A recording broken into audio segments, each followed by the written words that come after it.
നിയമസഭാ തെരഞ്ഞെടുപ്പിൽ ഘടകകക്ഷികൾ തമ്മിലുള്ള സീറ്റ് വെച്ചുമാറ്റത്തിനുള്ള സാധ്യത തള്ളുകയോ കൊള്ളുകയോ ചെയ്യാതെ ഡീൻ കുര്യാക്കോസ് എം പി കോതമംഗലത്ത് UDF മികച്ച വിജയം കരസ്ഥമാക്കുമെന്ന് MP അവകാശപ്പെട്ടു. ഇടുക്കി പാർലമെന്റ് മണ്ഡലത്തിലെ കോതമംഗലം ഉൾപ്പെടെയുള്ള വിവിധ നിയമസഭാ മണ്ഡലങ്ങളിൽ കോൺഗ്രസ് സ്ഥാനാർത്ഥി വേണമെന്ന ആവശ്യം നിലനിൽക്കുന്നുണ്ട്. ആവശ്യത്തെ പിന്തുണയ്ക്കാനോ എതിർക്കാനോ ഡീൻ കുര്യാക്കോസ് MP തയ്യാറായില്ല. UDFന്റെ സംസ്ഥാന നേതൃത്വമാണ് തീരുമാനമെടുക്കേണ്ടത്. കോതമംഗലത്ത് UDF സ്ഥാനാർത്ഥി വിജയിക്കുമെന്ന് MP കൂട്ടിച്ചേർത്തു.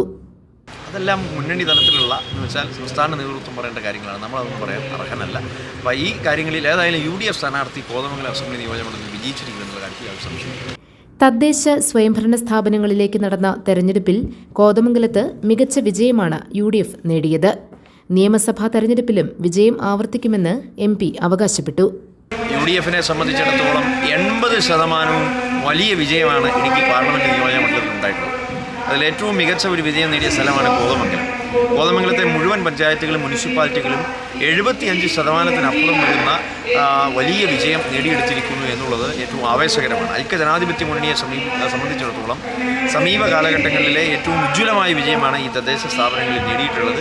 മുനിസിപ്പാലിറ്റി ഉൾപ്പെടെ ബ്ലോക്ക് പഞ്ചായത്തിലെ മുഴുവൻ സീറ്റും അതോടൊപ്പം തന്നെ ജില്ലാ പഞ്ചായത്തിലെ മുഴുവൻ സീറ്റുകളും ഉൾപ്പെടെ കരസ്ഥമാക്കിക്കൊണ്ട് UDFന്റെ ഒരു വലിയ തേരോട്ടമാണ് സംഭവിച്ചിട്ടുള്ളത്. ജനങ്ങളുടെ വിശ്വാസമാണ് UDFന് മേലെ ഉള്ളത്.